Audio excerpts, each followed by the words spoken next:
Here I am. Okay, sorry about that, everyone. I accidentally pressed stop recording, so that was sort of my fault. I'll hold on to it. That was sort of my fault. Sorry, I'm sorry. No, we got it. Here we go. Yay! Yay! Close enough. Here I am. Here I am. Okay. Okay, we're not gonna start again. We're just gonna keep going. So. Okay, so what was I saying before? Okay, so what I was saying before was that if, and it's a point we've made already, is in the event that women are prepared to hold the same jobs, they absolutely can take companies to court. They can certainly, and companies might be wanting to risk, I mean, even outrage in the paper. Um, outrage in the paper, outrage in the media, news channels, um, and it doesn't happen. It's suspicious that it doesn't happen. Women who I've spoken to, who are feminists, quite often will say, give it an anecdotal thing. Oh well, I was in a job where it paid me less than the guys there, and I did this and this and this. And you go, right, okay. Did you ever? I know because I was in fear of my job. No, because you would be getting a substantial payout if they were found in breach. Wasn't about that at all. Do you still work there? Well, no, I don't. Okay, and why did you leave there? Because they weren't paying me enough. Well, why didn't you take them to court? Oh, no, I couldn't. Why didn't you threaten them? Why didn't you blackmail them? Why didn't you be proactive? A guy would have. Mm. And, saying that they get all shirty. Well, the reason for that is quite simple. Because not only a guy would have, but a lady would have too. Yeah. What they're effectively saying is that they made up a fake situation to try and drive the narrative, is unfalsifiable, unsubstantiatable, unprovable, unmeasurable, which is feminism down to a T. They'll make these proclamations with either dodgy stats to back things, poor case studies, poor surveying techniques.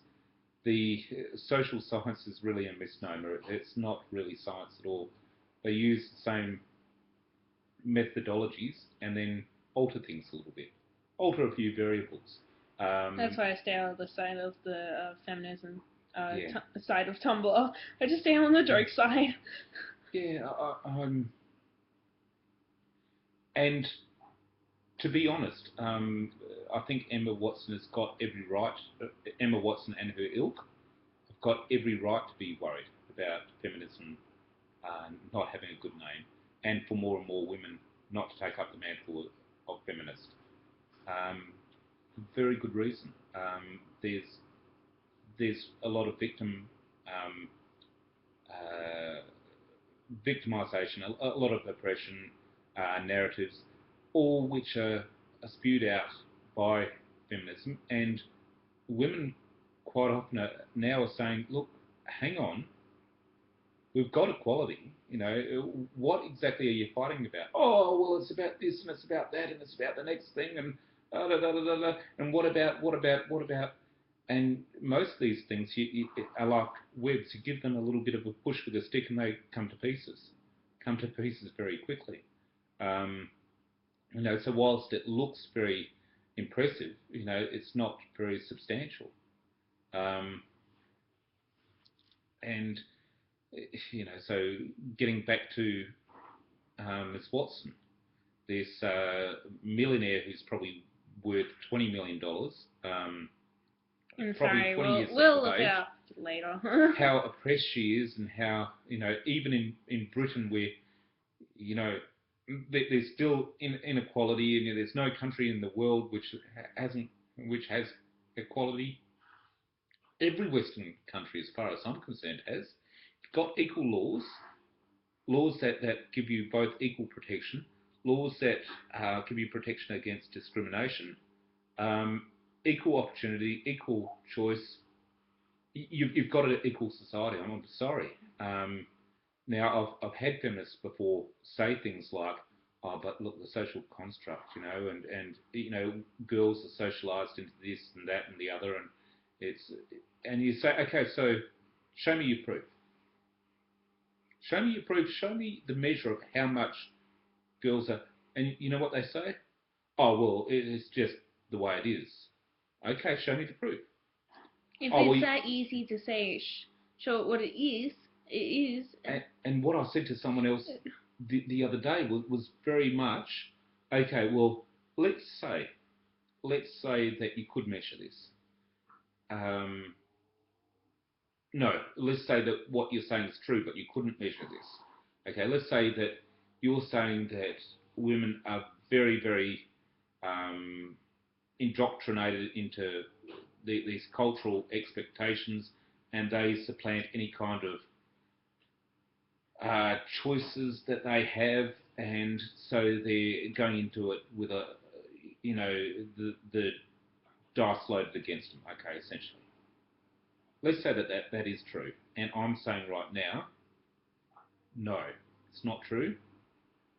You're saying yes, it is true, and I said my great great great great great great great great great great great great grandchildren, if I have them, might say exactly the same thing. You know, it's absolutely not true. And your great great great great great great great grandchildren might say it absolutely is true. Now, how could we tell? How could either of us prove that is that it is either truth or it is false? In either case, throughout the generations, there'd be no way of proving it, one way or the other. And as far as I'm concerned, a a statement like that, which is unfalsifiable and unprovable and unmeasurable, doesn't impress me at all. Yeah. If you're basically coming and saying, "I've got this subjective opinion, I think that such and such," and I'll say, "Well, I don't care. I can tell you that down in my garden bed are some invisible pixies. Whenever I walk past them, they uh, put happy spells on me and make me happier. I can't prove it, but you can't deny it. You can't say that absolutely is incorrect. You can't show me, you can't give me a measure of how incorrect that is. You can't give me, I can't give you a measure of how correct it is, or there's nothing to measure that. It's just a statement, it's how I feel, it's my experience, it's my thought, it's my whatever. I don't care. You give me that kind of bullshit, I really don't care. You give me some rubbish about um, how much this is, even though women have equal rights and equal choices and equal whatever else, that they still can't make those decisions for themselves, that the poor things need to be helped out. I think it's really insulting. Yeah. I would hate to think that anyone would patronise Susanna in that way, condescend to her and say, "I'm so sorry, Susanna, you're going to have to take into account you can't make the best decisions for you because of how you've been taught, raised, and everything, and inherently that makes you a little bit stupid. You can't use the choices you have are not really choices because you've been brought up in this way. So you're always going to choose the thing that's worst for you. To make silly choices, you silly child."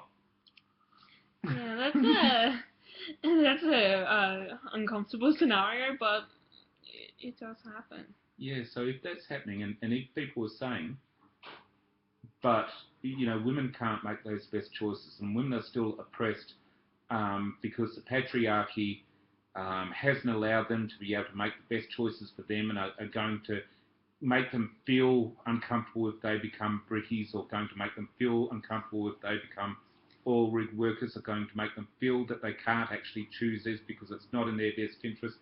I say, pull up your big girl panties and get on with it.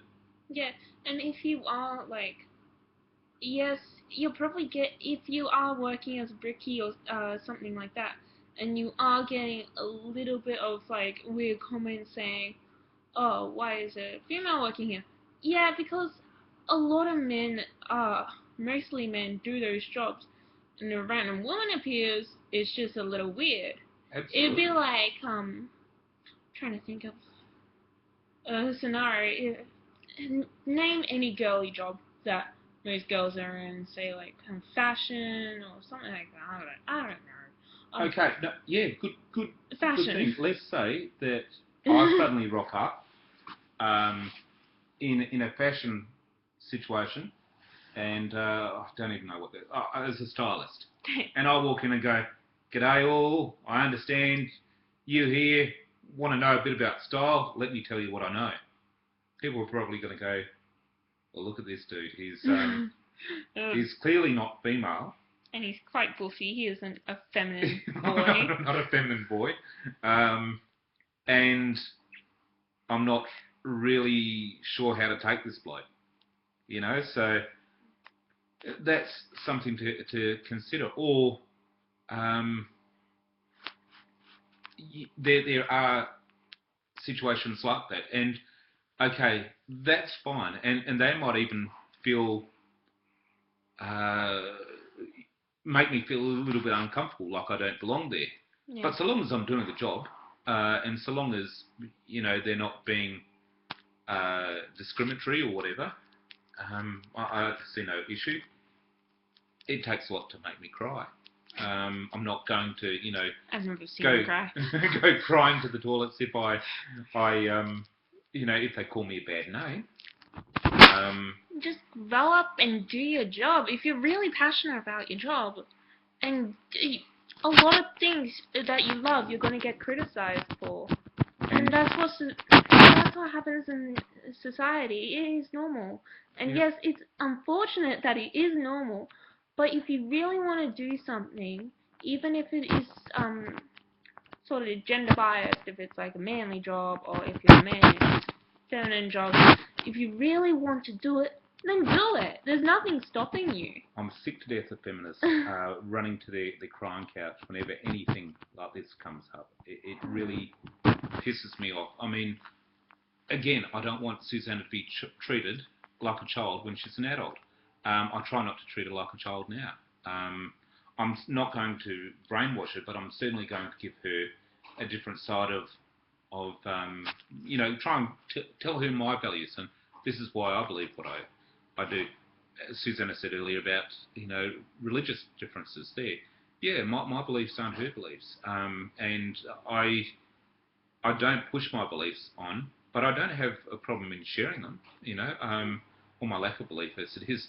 But I've got friends who are Christian. I've got friends who are Muslim. I've got friends who are Buddhist. I don't have a problem with that. My basic view on religion, for what it's worth, is that good people will do good things regardless of their religion or religious beliefs. Bad people will do bad things regardless of their religious beliefs. I think that morality and religion they're not really that strongly related. I think that there is morality in religion. I think there's immorality in religion. I think that the people who deviate towards the immoral bits or the questionable bits or the bits which are readily interpreted badly are the baddies. So that's basically my thing. But I don't mind sharing what my thoughts are and why I think this, and at the same stage, I don't mind Susanna saying her bit or my friends saying their bit either, because I think it's good having both sides of the debate. Yeah. And also, before we wrap this up, if you are a feminist, it doesn't make you a bad person, it doesn't make you a good person. If you are a humanist, it doesn't make you a bad person, it doesn't make you a good person. If you're anti-feminist, it doesn't make you a good person, If you're anti-feminist, it doesn't make you a bad person if you're anti-feminist. And society is sort of mixed up in that. So, yeah. I think something to keep in mind, and this is very, very important, is that to promote one gender above another, or to treat one gender as though it's always been above the other, is inherently sexist. Yeah. Humanists, that isn't their position. They're just working towards that there. For feminists, it seems, that from pretty much every angle, is that they're always seeking to raise women. Women are already equal. Okay, so they're seeking to raise. There's none of that for the men. None of that for the boys. UN women. Where's the UN men? He for she. Why isn't she for he? There always seems to be this. Yeah. And it's a little bit sick. Boys need help too. If Emma Watson had any credibility at all, and I've got very serious doubts of that at the moment, she would be looking not to get, if she's got such an issue with boys not being able to share their feelings, or boys having mental illness problems and committing suicide at such high rates, which is all referenced in that speech, then the solution is not, so come on boys, support women. Turn that around. Say, look, if you boys really have all these problems, they're worth something. How about we support you? How about we all support each other? How about we have a he for she and a she for he and a we for a we? No, you can't just say we're going to get the same result by only promoting women. Women, and that's going to sort things out. It's a load of bullshit. Yeah. And it's very dishonest. Most of that is dishonest and quite grueling. We found it hard to get through. For very good reason. Dad watched the whole thing. I sort of watched half of it because I was sort of like, I don't feel comfortable watching this. It's disgusting. Yeah. And people who are anti-feminists like myself, and no, I'm not an MRA, nor a MGTOW or a pickup artist or whatever it is that I'm an anti-feminist. I think that the movement, the ideology, is based around very, very bad precepts, very bad premises, and I think that if you build on a lie upon a lie upon a lie upon a lie upon a lie, you're not going any place good. Yeah. You're only going to, each thing you next put it in place is going to take you farther from reality than what you previously were. Yeah. Here's an example, very quickly. Okay. If I say, okay, I've gone to a party, I've met 3 people there. One of them I have a bit of connection with. I think destined to be soulmates. Okay, I've just met them, I've said hello to them, I've shaken their hand, but I think we're going to be soulmates. And I think they feel that way about me. And because I think all of these things, and because I'm assuming that they're true, I think that I better ask them to spend the rest of my life with me. I think this is the only sensible conclusion. And in fact, I think me not asking them right away is me just putting them through unnecessary pain in having to wait. I'm stringing things out. How awful. So I turn around after having just shaken their hand. They've just started conversation with someone else. I turn back and say, okay, so are you going to move in with me next week or the week after? See, I've made a lot of very big assumptions, and I've based more and more assumptions upon this. In the space of 10 seconds, I suddenly put myself into a position where this... And it's irrational. Yeah, it's completely irrational. So this girl then says, well, no, I'm not. And who the hell are you again? I only just met you 10 seconds ago. And you say, but you didn't feel that connection, that energy. I'm sure you felt it because I felt it. We all felt it. That is the problem with feminism. You're Yeah. basing it on bad assumptions. And if you build, the next lot of assumptions you make are going to be sillier than the last. And sillier again. Yeah. And sillier again. And so it goes. So, you know, they're irrational and dishonest. They tend to go hand in hand. I think there are a lot of equity feminists who are humanists who are calling themselves feminists. Which They're is people who, okay, but it's probably better. I'm basing this off my opinion, which sounds really weird considering there's like 8 billion people in the world. It's probably best just to call yourself a humanist or something. I think so. If you call yourself a feminist, I know a lot of feminists do get sort of a bad name, but we're not denying that at all. But there's probably a good reason why they're probably getting a bad name. So you should probably just call yourself humanist, and then anti-feminists will be like, oh okay. Feminists will be like, oh okay, fine. I'll always try and find out a feminist position. Mainstream, see, and they say radical. Oh no, there's just the radical feminists which are no good. No, radical feminists are of no concern. Who gives a shit about somebody who wants to cull men down to 10% of the male population? Because that woman is absolutely crazy. You know, who's going to pay her the slightest bit of attention? If she was any crazier, she'd be talking to street signs. Okay, so that's the kind of basket case we've got. It's not them. It's not the equity feminists that I've got any issue with at all. I don't give a stuff about either. The people that really concern me are the mainstream feminists, the ones who actually make the changes, the ones who make changes in society with a feminist agenda, which end up hurting not only men, which they do because they see men as the oppressors, and so they seek to continually to dehumanise and to put these narratives in place which have men as the oppressive, violent thugs, or if you look at media, these incompetent, stupid, irrational, boorish, embarrassing creatures to the women sassy, smart, whatever, good-looking, clever, on the ball, hard done by. But at the same time, they're not helping girls for the reasons I've already said today. And I wouldn't have, if I had the choice, would not have Susanna as a feminist. She's going to make her own choices on that. Certainly she's going to only get one side of it through the education system in tertiary studies.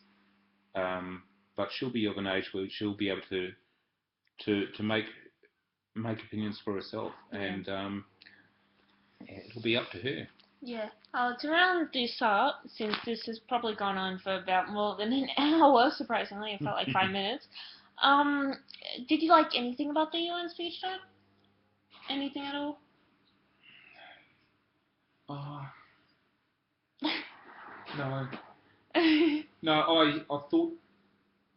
I think that there were some things that she said, specifically about boys and, you know, how, mentioning this, but that was all tokenism. She wasn't actually using these things to do anything more than paint her as moderate. I think she was just saying them so that when they were picked up by media channels that they could say, and it was such a fair and balanced thing because look, she said this and this and this about boys and men. But what did she actually do with that information? She said, no matter if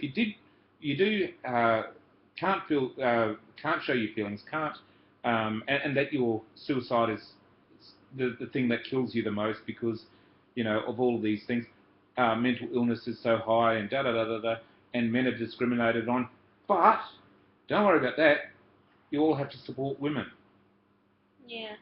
Yes. The only thing I liked about the UN speech is Emma Watson's accent. I love it. That's the only thing about the whole, half the speech that I watched, because I didn't want to watch any of the rest. After the speech I watched, I liked her accent. I thought her accent was cool. I would have been quite happy if Voldemort had appeared before and zapped her and she disappeared into a spray of pink foam. That would have done it for me, you know. I would have given that an Oscar. Oh yeah, absolutely. Her very last performance, getting blasted into oblivion. Well, I think we should wrap this up. And I will not accidentally, but I will on purpose. Haha. Anyway, Subscribe, comment. Just comment your opinions, and we'll see your opinions. We will probably argue it, but that's no longer debating. So if you want to have a debate, yeah, that actually argues a lot on feminist forums. He and Divana, what is it called? DeviantArt. DeviantArt? Yeah. Yep. YouTube. Yeah, YouTube. He says quite some stuff there, and he gets actually quite a lot of likes for it because this was all coming out of facts and knowledge from here. So yeah. Anyway, I better round this up. Bye guys. Bye. Bye.